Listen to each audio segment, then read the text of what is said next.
Hello everyone, welcome back to Bhatia classes. हम लोग काफी दिनों बाद आए हैं। अब सीबीएसई ने अभी 22-23 एक सैंपल पेपर रिलीज किया है क्लास 10 का, जो हम लोग देखेंगे और देखेंगे किस टाइप के क्वेश्चंस हमें मिल रहे हैं और मिलते हैं। आइए, पहला क्वेश्चन देखिए, आपको दिखाई दे रहा है जैसे कि फिगर बना हुआ है, ये आपकी एनसीईआरटी बुक का ही क्वेश्चन है, एक्टिविटी का। लिखा है change in colour of the moist litmus paper in the given set is due to. ये एक्टिविटी में क्या है, अगर आपने HCl गैस निकल रही है आपके ट्यूब से बाहर, टेस्ट ट्यूब से, तो अगर उसके पास में ड्राई लिटमस पेपर लाएंगे तो क्या होगा और मॉइस्ट लिटमस पेपर लाएंगे तो क्या होगा। अगर ड्राई लिटमस पेपर लाएंगे तो कोई भी कलर चेंज नहीं होगा, बिकॉज उसमें कोई भी हाइड्रोजन आयंस रिलीज नहीं होते हैं। और ड्राई लिटमस, अगर मॉइस्ट लिटमस पेपर लाएंगे तो उसमें कलर का चेंज होगा। क्यों? क्योंकि वो मॉइस्ट है और वो क्या रिलीज करेगा, H+ ions. Option number C, option number C आपका आंसर हो जाएगा। यहाँ पर लिखा हुआ है presence of H+ ions, presence of H+ ions, ये आपका आंसर हो गया फर्स्ट क्वेश्चन का। आइए हम लोग सेकंड क्वेश्चन में चलते हैं। देखिएगा, सेकंड क्वेश्चन हमको कह रहा है रिडॉक्स रिएक्शन है हमारे पास। क्या है? Redox reaction. बोल रहा है MnO2 प्लस 4HCl, मैं यहां लिख दे रहा हूं MnO2 plus HCl gives MnCl2 plus Cl2। किसका ऑक्सीडेशन हो रहा है और किसका रिडक्शन हो रहा है, मतलब कौन ऑक्सीडाइज हो रहा है और कौन रिड्यूस हो रहा है, ये हमें देखना है। MnO2 से बन रहा है MnCl2, मतलब ऑक्सीजन बाहर निकल रहा है, और ऑक्सीजन बाहर निकलने का मतलब है क्या हो रहा है, उसका रिडक्शन। क्या हो रहा है? रिडक्शन। तो MnO2 MnCl2 से क्या हो गया, रिड्यूस्ड हो गया। और दूसरा क्या है, HCl से Cl2 बना है, मतलब हाइड्रोजन रिमूव हुआ है। इसका मतलब क्या है, हमारा हाइड्रोजन रिमूव मतलब ऑक्सीडेशन, मतलब ऑक्सीडाइज हुआ है। तो ऑप्शन नंबर इसमें जो हम चूज करेंगे आंसर, आइए देखते हैं आंसर जो इसका होगा MnO2 is reduced to MnCl2 and HCl is oxidized to Cl2। तो option number B, option number B. चलिए नेक्स्ट क्वेश्चन पे आते हैं। साफ साफ ये एक्टिविटी दिखाई दे रही है आपको, इससे समझ में आ रहा है वो कितने एक्टिविटी बेस्ड क्वेश्चन आएंगे। तो एनसीईआरटी में जितनी भी एक्टिविटीज दी गई हैं आपको उन्हें अच्छे से पढ़ना है, क्लियर से पढ़ना है, क्योंकि पेपर आपका एनसीईआरटी से ही आएगा और कॉम्पिटेंसी बेस्ड पेपर आएगा। तो देखिए, दो एक्टिविटी तो हमें ऐसे ही मिल गई एनसीईआरटी की। ये एक्टिविटी क्या करी है, मैग्नीशियम रिबन को बर्न करना है। अब ये क्वेश्चन तो आपने एनसीईआरटी पढ़ा होगा कि मैग्नीशियम रिबन को पहले रब किया जाता है, तब उसको बर्न किया जाता है, और वो कैसे चलता है, with a white dazzling flame, with a white, बहुत तेजी से बर्न होता है। देखिए ऑप्शन नंबर क्या हो जाएगा इसका, C, magnesium ribbon burns with brilliant white flame. अगर आप सारी एक्टिविटी अच्छे से पढ़ लेंगे, अगर आपको फिगर याद होगा तो उसका आंसर आप आसानी से निकाल सकते हैं। तो इसका आंसर हो गया ऑप्शन नंबर सी। चलिए फोर्थ क्वेश्चन पे आते हैं। फोर्थ क्वेश्चन में आप लोग पता है कैसे करोगे, इसमें थोड़ा सा दिमाग लगाना है ऑप्शन के अकॉर्डिंग। इसमें बोल रहा है कि ये 4 हमारे पास ऑप्शन है A B C D। अब एसिडिक ऑक्साइड कौन सा है, मान लो आपको नहीं पता कि CO होता है कि CO2 होता है, तो आप कहोगे कि आप चलो दूसरे पे आते हैं। कौन सी ऐसी चीज है जो, कौन सा ऐसा गैस है या एलिमेंट है जो पानी के ट्रीटमेंट में डिसइंफेक्टेंट हटाने में यूज होता है, क्लोरीन। यहाँ पे पढ़ा हुआ है chlorine is used in treatment of water. Water को डिसइंफेक्ट करने के लिए कौन यूज होता है, क्लोरीन। तो ऑप्शन नंबर या तो ए होगा या तो बी होगा, सी तो हो ही नहीं सकता क्योंकि O2 है। तो ऑप्शन ए और बी में सी डी कट गए। ये ट्रिक होती है अगर इस टाइप का क्वेश्चन आ जाए। अब दूसरा है रेस्पिरेशन। रेस्पिरेशन में कौन सी गैस रिलीज होती है, CO2। रेस्पिरेशन में कौन सी गैस रिलीज होती है, CO2। तो ऑप्शन हो गया बी, ठीक है। अब एक चीज और, जब हम कोई चीज जलाते हैं, कंबस्ट करते हैं, अगर वो पूरी तरह जल रहा है, पूरी तरह कंबस्ट हो रहा है, तो कौन सी गैस रिलीज करता है, CO2, ठीक है। और अगर आधा जलता है, अगर इनकम्प्लीट कंबशन है, तो प्रोड्यूस करता है CO, कार्बन मोनोऑक्साइड। इसका मतलब ऑप्शन हो गया हमारा बी। और CO2 हमारा ए में पता चल गया, CO2 कौन सी ऑक्साइड है, एसिडिक ऑक्साइड। तो इस तरह से भी आप याद कर सकते हो। अब देखो छोटी छोटी चीजें उठाई गई हैं एक एक पॉइंट से। एनसीईआरटी पे बहुत अच्छे से फोकस करना है आपको, पेपर एनसीईआरटी से ही आएगा, एक एक लाइन आपको अच्छे से पढ़नी है, हर एक एक्टिविटी अच्छे से पढ़नी है। ध्यान रखिए, पेपर इजी है केमिस्ट्री का, लेकिन लैंग्वेज को चेंज कर दिया है। लैंग्वेज को चेंज, लॉन्ग आंसर कुछ नहीं दिए, वन वर्ड आंसर, एमसीक्यू ये सब दिया है, ठीक है। चलिए अब आते हैं, ये क्वेश्चन बहुत अच्छा क्वेश्चन है। अगर आपने माइंड को हल्का स्ट्राइक नहीं किया, क्वेश्चन गलत कर दो। बोल रहा है एक कॉपर का कॉइन है और आपने उसको डाला है फेरस सल्फेट में, तो क्या होगा। बहुत लोग आंसर बोलेंगे सर कलर चेंज हो जाएगा, लेकिन नहीं, कॉपर जो है ना वो आयरन से लेस रिएक्टिव होता है और रिएक्शन होगी नहीं। जिसको रिएक्टिविटी सीरीज लन होती वो ये क्वेश्चन कर लेता। लेकिन आप लोग जल्दबाजी में क्या करते, कलर चेंज हो रहा है तो तीनों में से 1 2 3 ए बी सी में से टर्न कलरलेस और टर्न्स ब्लू ये सब चेंज में आंसर लगा देते। बट कॉपर क्या बोल रहा है, ये हमारे पास देखो Cu प्लस FeSO4, Cu का कॉइन है, FeSO4 है।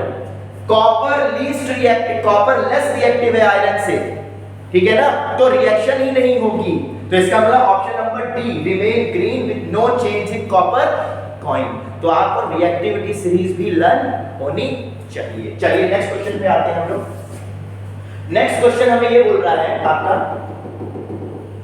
कि अनीता जो है हमारी, अनीता जी ने added a drop of dilute acetic acid and hydrochloric acid. एक पीएच पेपर लिया उन्होंने, ठीक है, और पीएच पेपर में एसिटिक एसिड डाला और डाला डाइल्यूट हाइड्रोक्लोरिक एसिड। तो एसिटिक एसिड आपको पता है वीक एसिड होता है और हाइड्रोक्लोरिक एसिड होता है स्ट्रॉन्ग एसिड। इसका मतलब पीएच ऑफ एसिटिक एसिड कैसा होगा, ज्यादा होगा, और हाइड्रोक्लोरिक एसिड क्या होगा, कम होगा।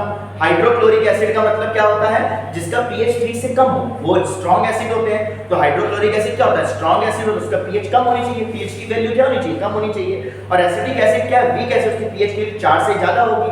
तो इसका मतलब option number A, pH of acetic acid is more than the pH of hydrochloric acid. तो वैल्यूज की बात कर रहा था, एसिटिक वीक एसिड है, वैल्यू ज्यादा होगी, ठीक है। अब क्वेश्चन नंबर 7 चैप्टर नंबर 4 से आया है।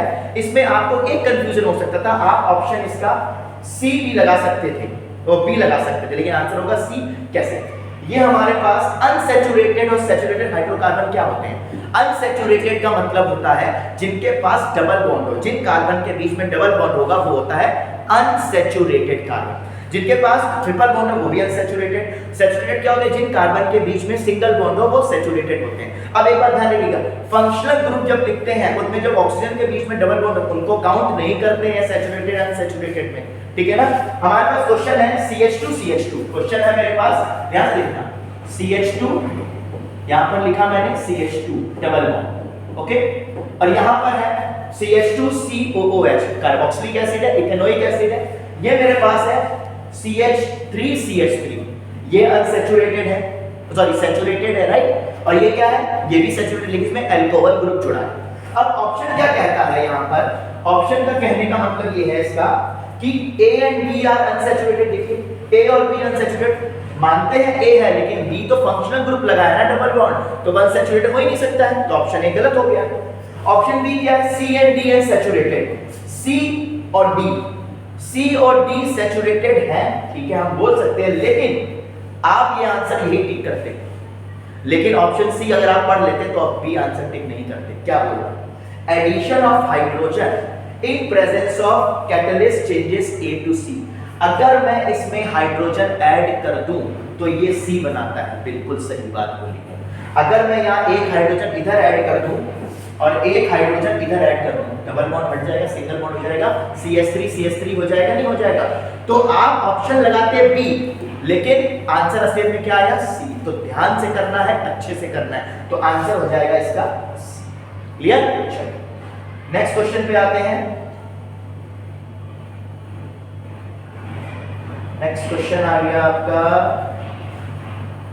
Yes, a clear solution of slaked lime, a clear solution of slate lime is made by dissolving calcium hydroxide in excess of water. The solution is exposed to air. The solution slowly goes milky. Milky कब होता है, जब क्या बनती है, calcium carbonate. Milky solution कब होता है, जब बनती है कैल्शियम कार्बोनेट बनता है। तो इसका मतलब सीधा सीधा कुछ नहीं है, इसमें आपको क्या बोला है, आपके पास कैल्शियम हाइड्रोक्साइड है, ठीक है, उसमें मिक्स कर दो CO2 से ट्रीट कर दो, बन जाएगा कैल्शियम कार्बोनेट, आंसर खत्म। बस आपको थोड़ी सी लैंग्वेज समझनी है, आंसर आपके पास क्लियर। चलिए नेक्स्ट में आते हैं हम लोग पास। इसी में और भी क्वेश्चन दिया है हमें, और में ये बोला है कि कीर्ति है, एक कीर्ति जी हैं, इनको एक्सपेरिमेंट करने का बहुत ज्यादा शौक है। तो ये बोल रही है कीर्ति जी, कीर्ति ने हाइड्रोक्लोरिक एसिड ऐड किया 4 मेटल में, ठीक है। ऐसे ही हमारी क्लास में हर्षिता है, वो थोड़ी कंफ्यूज सी रहती है, थोड़ा ज्यादा पढ़ लेती है तो बेचारी कंफ्यूज हो जाती है। एक और है हमारी क्लास में प्रीतिका, ठीक है, तो क्या हो जाती है, वो भी थोड़ी कंफ्यूज हो जाती है। ठीक है, और एक है हमारी क्लास में सीपी, जो सीट पे ही बैठे टेबल पे बैठ जाते हैं, जूता रख लेते हैं ऊपर, को 50 बार समझाया लेकिन समझते नहीं है बात को। एक है हमारी क्लास में तकी साहब, है ना, उनको घूमने से फुर्सत नहीं है, कोई तो ट्यूशन मारते रहते हैं। तो कीर्ति थोड़ी पढ़ाकू लग रही है क्लास की, तो कीर्ति ने क्वेश्चन किया। एक है हमारे अपने जय, जो स्केच बनाते रहते हैं, मेरा स्केच इन्होंने बनाया लेकिन क्या किया, बड़े अच्छे से डिजाइन करके नहीं दिया, है ना, लेकिन उसमें मैं बोलूंगा करके दे। अब देखो बोल रहा है ये 4 मेटल है हमारे पास, 4 मेटल है, कॉपर, आयरन, मैग्नीशियम और जिंक। अब इनमें से HCl के साथ ट्रीट किया गया, ये बोल रहा है किसके साथ ऑब्जर्वेशन सही होगी। पहले मैग्नीशियम इसने नो लिख दिया तो उसको चेक नहीं करना, ठीक है। कॉपर को अगर HCl के साथ ट्रीट करेंगे तो गैस नहीं निकलेगी, क्यों, क्योंकि कॉपर हाइड्रोजन से लीस्ट रिएक्टिव होता है, रिएक्शन होगी नहीं। कॉपर हाइड्रोजन से लीस्ट रिएक्टिव होता है, रिएक्शन होगी नहीं, तो इसका मतलब कॉपर वाला पार्ट खत्म। आ जाओ आयरन, यस आयरन में होगा। आयरन क्या है मेरे पास, Fe प्लस HCl, क्या सॉल्ट बनाएगा, FeCl2 और प्लस हाइड्रोजन गैस निकालेगा। यही जिंक के साथ होगा, zinc plus HCl gives ZnCl2 और प्लस H2। तो ये 3 ऑब्जर्वेशन थी, आपको रिएक्शन लिखनी थी और कुछ नहीं। क्लियर है, चलिए नेक्स्ट क्वेश्चन पे आते हैं। नेक्स्ट क्वेश्चन देखिएगा, नेक्स्ट क्वेश्चन है हमारे पास। अब देखो सीधा सीधा क्वेश्चन आ गया आपके पास, बोल रहा है पहली रिएक्शन है डिस्प्लेसमेंट रिएक्शन, इसका एग्जांपल देना है।